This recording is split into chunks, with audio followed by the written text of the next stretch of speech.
வணக்கம். இது வடலி மீடியாவின் இரவு நேர பிரதான செய்திகளோடு இணைந்து கொள்ளும் நான் ரேகா சுஜேந்திரன். முதலில் தலைப்பு செய்திகள். இலங்கை வருமாறு சீன சுற்றுலா பயணிகளுக்கு ஜனாதிபதி அனுரகுமார் அழைப்பு. சட்டவிரோத குடியேறிகள் நாட்டிற்குள் பிரவேசிப்பதை தடுக்கும் நடவடிக்கை தீவிரம். கைதாகலாம் என்ற அச்சத்தில் முன்பினை கோரிய முன்னாள் அமைச்சர். போர் நிறுத்த உடன்பாட்டிற்கு இந்தியா உள்ளிட்ட நாடுகள் வரவேற்பு. தொடர்பான விரிவான செய்திகள். சீனாவிற்கு 4 நாள் உத்தியோகபூர்வ விஜயம் மேற்கொண்டுள்ள ஜனாதிபதி அனுரகுமார திசாநாயக்கவிற்கும் சிச்சுவான் மாகாண சீன கம்யூனிஸ்ட் கட்சியின் செயலாளர் வெங் ஷியானுக்கும் இடையிலான சந்திப்பு இன்று காலை இடம்பெற்றுள்ளது. பொருளாதார அபிவிருத்தியில் முன்னணியில் இருக்கும் சிச்சுவான் மாகாணத்திற்கும் இலங்கைக்கும் இடையிலான பொருளாதாரம், வர்த்தகம், கலாசாரம், சுற்றுலாத்துறை மட்டுமன்றி அரசுக்கு இடையிலான உறவுகளை வலுப்படுத்துவது மற்றும் அவற்றை புதிய நிலைக்கு உயர்த்துவது குறித்து இந்த சந்திப்பில் விரிவாக கலந்துரையாடப்பட்டது. எரிசக்தி உட்பட பல துறைகளில் சிச்சுவான் மாகாணம் அடைந்துள்ள சாதனைகள் இலங்கையுடன் பகிர்ந்து கொள்ளுமாறு மாகாண செயலாளருக்கு ஜனாதிபதி அழைப்பு விடுத்தார். இலங்கையில் தற்போது பொருளாதார ரீதியாக ஸ்திரமடைந்து வருவதாகவும் வெளிப்படையான ஆட்சியின் கீழ் முதலீட்டிற்கு மிகவும் சாதகமான சூழல் தற்போது நாட்டில் இருப்பதாகவும் ஜனாதிபதி கூறினார். இலங்கையில் தற்போது அரசியலில் திருப்புமுனையில் இருப்பதாக சுட்டிக்காட்டிய ஜனாதிபதி அனுரகுமார வடக்கு, கிழக்கு, மேற்கு மற்றும் தெற்கு மக்கள் ஒன்றிணைந்து 3/2 பெரும்பான்மையை வழங்கி தற்போதைய அரசாங்கத்தை ஆட்சிக்கு வந்துள்ளதாகவும் அந்த ஆணையினூடாக மக்கள் தங்கள் மீது வைத்திருக்கும் எதிர்பார்ப்புகளை முழுமையாக நிறைவேற்ற அரசாங்கம் உறுதி பூண்டுள்ளது என்றும் ஜனாதிபதி தெரிவித்தார். சீன சுற்றுலா பயணிகளுக்கு இலங்கை ஒரு சிறந்த தளம் என்று கூறிய ஜனாதிபதி அனுரகுமார சிறந்த விரும்புவலுடன் கூடிய இலங்கைக்கு வருமாறும் சிச்சுவான் மக்களுக்கு அழைப்பு விடுத்துள்ளார். தைப்பொங்கல் விழா முதன்முறையாக தென்கிழக்கு பல்கலைக்கழகத்தில் வியாழக்கிழமை தென்கிழக்கு பல்கலைக்கழக ஊழியர் சங்க காரியாலயத்தில் இடம்பெற்றது. தென்கிழக்கு பல்கலைக்கழகத்தின் ஊழியர் சங்க தலைவர் MS அகமது முசாஸ் தலைமையில் பல்கலைக்கழக இந்து ஊழியர்கள் மற்றும் ஏனைய சமயங்களை சார்ந்த ஊழியர்கள் பங்கு கொண்டிருந்த இந்த நிகழ்வுக்கு பிரதம அதிதியாக பதில் உபவேந்தர் கலாநிதி ஜுவல் அப்துல் மஜீத் கலந்து கொண்டதுடன் கௌரவ அதிதிகளாக கலை கலாசார பீடத்தின் பீடாதிபதி பேராசிரியர் MS பாலிஸ் மற்றும் முகாமைத்துவ வர்த்தக பீடத்தின் பீடாதிபதி பேராசிரியர் MA முஸ்தபா மற்றும் நூலகர் ரிபாவுடின் ஆகியோரும் பங்கு கொண்டதுடன் பிரதி பதிவாளர் சிவகுமார், விரிவுரையாளர்கள் சிரேற்ற உதவி பதிவாளர், பொறியியலாளர், ஊழியர் சங்கத்தின் செயலாளர், ஊழியர் சங்கத்தின் உயர்மட்ட உறுப்பினர்கள், ஊழியர்கள் என பலரும் கலந்து கொண்டனர். தென்கிழக்கு பல்கலைக்கழகத்தில் தொழில் புரியும் தமிழ், முஸ்லிம், சிங்கள ஊழியர்களுக்கு இடையில் பரஸ்பரம் சகோதரத்துவம், நல்லிணக்கம் போன்றவற்றை கட்டியெழுப்பும் தொனிப்பொருளில் இந்த தைப்பொங்கல் விழா இடம்பெற்றிருந்தமை குறிப்பிடத்தக்கது.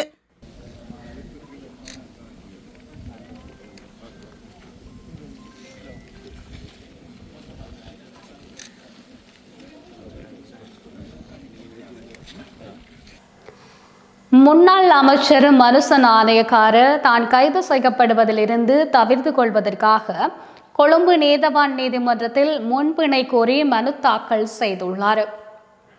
கடந்த அரசாங்கத்தின் பதவிக்காலத்தில் வெளிநாட்டு வேலை வாய்ப்புகளை பெற்றுக் கொடுப்பதில் பல்வேறு மோசடிகள் இடம்பெற்றுள்ளதாக தகவல்கள் வெளியாகியுள்ளன. அது தொடர்பில் குற்றப்புலனாய்வு திணைக்களத்தினால் தற்போது விசாரணைகள் முன்னெடுக்கப்பட்டு வருகின்ற நிலையில் முதல் கட்டமாக வாக்குமூலம் ஒன்றினை வழங்க முன்னாள் அமைச்சர் மனுச நாணயக்காரவுக்கு இன்று குற்றப்புலனாய்வு திணைக்களத்தில் ஆஜராகுமாறு அழைப்பு விடுக்கப்பட்டது. இந்த நிலையிலேயே குற்றப்புலனாய்வு திணைக்களத்துக்கு வாக்குமூலம் வழங்க செல்லும் போதுதான் கைது செய்யப்படுவதை தவிர்த்து கொள்ளும் வகையில் முன்பிணை கோரும் மனு ஒன்றை மனுச நாணயக்கார நீதிமன்றத்தில் தாக்கல் செய்துள்ளார். தன் மீதான குற்றச்சாட்டுகள் குறித்து ஊடகங்களுக்கு அண்மையில் கருத்து தெரிவித்த மனுச நாணயக்கார தனது சகோதரர் உள்ளிட்ட பல்வேறு தரப்பினர் தனது பெயரை விற்று மோசடி நடவடிக்கைகளில் ஈடுபட்டதாக ஒப்புக்கொண்டுள்ளார். அதேபோன்று தனக்கு ஆபத்து என்று தெரிந்த நிலையிலும் நாட்டின் நலன் கருதி தெரிந்தே பல்வேறு ஒப்பந்தங்களில் கையெழுத்திட்டதாக அவர் தெரிவித்துள்ளார்.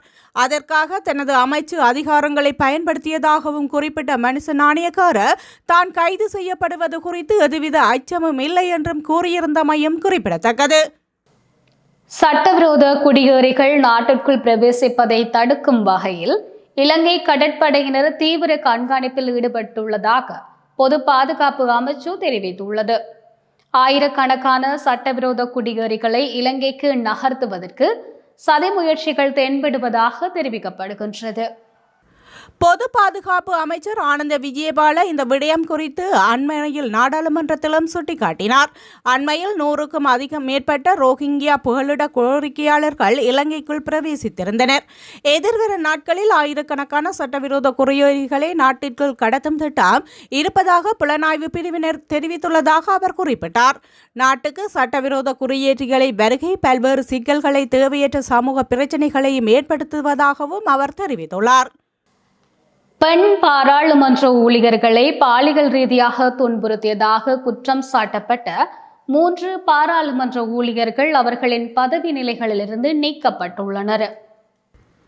பலகட்ட விசாரணைகளின் பின்னர் இந்த 3 ஊழியர்களும் குற்றவாளிகள் என நிரூபணமாகியுள்ளதாக அறிக்கையொன்றை வெளியிட்ட பாராளுமன்ற தொடர்பாளர் திணைக்களம் குறிப்பிட்டுள்ளது. அதன்படி பாராளுமன்ற செயலாளர் நாயகம் குசானி தீவிரவின் பரிந்துரைகளின் அடிப்படையில் சபாநாயகர் வைத்திய ஜெகத் விக்ரமரத்ன 3 ஊழியர்களையும் பணி நீக்கம் செய்ய கடந்த தினம் ஒப்புதல் அளித்திருந்தார். இலங்கையின் காகித உற்பத்திக்கு புத்துயிரூட்டும் விதமாக வாழைச்சேனை காகித தொழிற்சாலையின் செயற்பாடுகள் மீண்டும் ஆரம்பிக்கப்பட உள்ளதாக கைத்தொழில் மற்றும் தொழில் முயற்சி அபிவிருத்தி அமைச்சர் சுனில் ஹந்துனத்தி தெரிவித்துள்ளார்.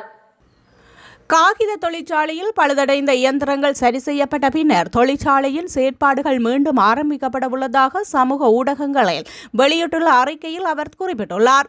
கடந்த ஆண்டு பிப்ரவரி மாதத்தில் தேசிய பொருளாதார மற்றும் பௌதீக திட்டமிடல் தொடர்பான நாடாளுமன்ற துறைசார் மேற்பார்வை குழு வாழைச்சேனை காகித தொழிற்சாலையை மூடுவதற்கு பதிலாக பழுதடைந்த இயந்திரங்களை சரி செய்த வேலை திட்டங்களை முன்னெடுப்பதாக தீர்மானித்தது.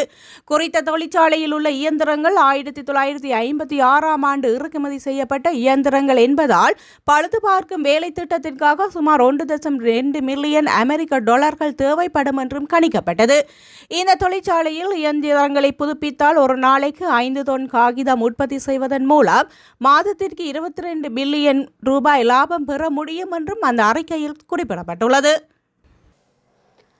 கிளிநொச்சி சுண்டிக்குளம் கடற்கரை பகுதியில் இனம் தெரியாத மர்ம பொருள் ஒன்று கரை ஒதுங்கிய நிலையில் கடற்படையினரால் மீட்கப்பட்டுள்ளது. இவ்வாறு கரை ஒதுங்கிய உருளை வடிவிலான மர்ம பொருளில் சிங்களம், தமிழ், ஆங்கிலம் ஆகிய 3 மொழிகளிலும் எழுத்துக்கள் தெளிவற்ற நிலையில் காணப்படுகின்றது. இதன் அடிப்படையில் குறித்த மர்ம பொருளானது சீரற்ற காலநிலையினால் இலங்கையின் வேறு பகுதிகளில் இருந்து வந்து இங்கு கரை ஒதுங்கியிருக்கலாம் எனவும் தெரிவிக்கப்படுகின்றது. இந்த நிலையில் அண்மை காலமாக வடக்கு கடற்பரப்பில் பல்வேறு விதமான மர்ம பொருட்கள் கரையொதுங்கி வருவது மக்கள் மத்தியில் அதிர்வலைகளை ஏற்படுத்தியுள்ளது. இவ்வாறு கரையொதுங்கிய உருளை வடிவிலான மர்ம பொருளை கடற்படையினர் பாதுகாப்பான இடத்திற்கு கொண்டு சென்றுள்ளமையும் குறிப்பிடத்தக்கது. தொடர்வது வெளிநாட்டு செய்தி. இஸ்ரேல் ஹமாஸ் இடையிலான போர் நிறுத்த உடன்பாட்டை ஆசியா உள்ளிட்ட உலக நாடுகள் வரவேற்றுள்ளன. நிம்மதியை வெளிப்படுத்திய அந்த நாடுகள் உடன்படிக்கையின் அம்சங்கள் இருதரப்பும் மதித்து நடக்க வேண்டும் என்று அவைகள் வலியுறுத்தியுள்ளன. இந்த உடன்பாடு எட்டப்பட்டதாக நேற்று முன்தினம் புதன்கிழமை பின்னேரத்தில் கத்தார் பிரதமர் ஷேக் முகமது அப்துல் ரஹ்மான் அல் தனானி அறிவித்த சில மணி நேரங்களில் ஆசிய நாடுகளின் அறிக்கைகள் வெளிவந்தன.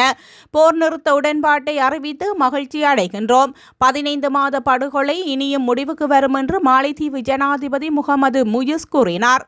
பலஸ்தீன மக்கள் தங்கள் நாட்டை மறு நிர்மாணம் செய்யக்கூடிய வாய்ப்பு கிடைத்திருப்பதாகவும் இந்த உடன்பாடு என்று ஆஸ்திரேலிய பிரதமர் அந்தோனி தெரிவித்துள்ளார். தொடர்வது விளையாட்டு செய்தி.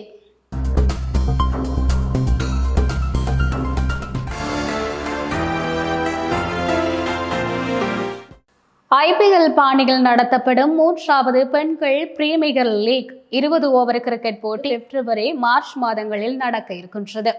இதற்கான ஏலம் சமீபத்தில் நடைபெற்று முடிந்தது.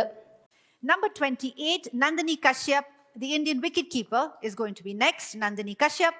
And let's open at 10 lakh, please, for Nandini Kashyap. Do I have a bid anywhere at 10 lakh? Delhi Capitals, thank you.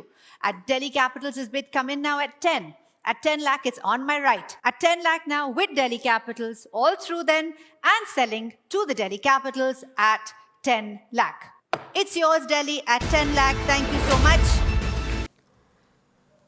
இத்துடன் வடலியின் இரவு நேர பிரதான செய்தி அறிக்கைகள் நிறைவு பெறுகின்றன. செய்திகளை உடனுக்குடன் தெரிந்து கொள்ள வடலி மீடியா இணையதளத்தின் ஊடாக இணைந்து கொள்ளுங்கள். வணக்கம்.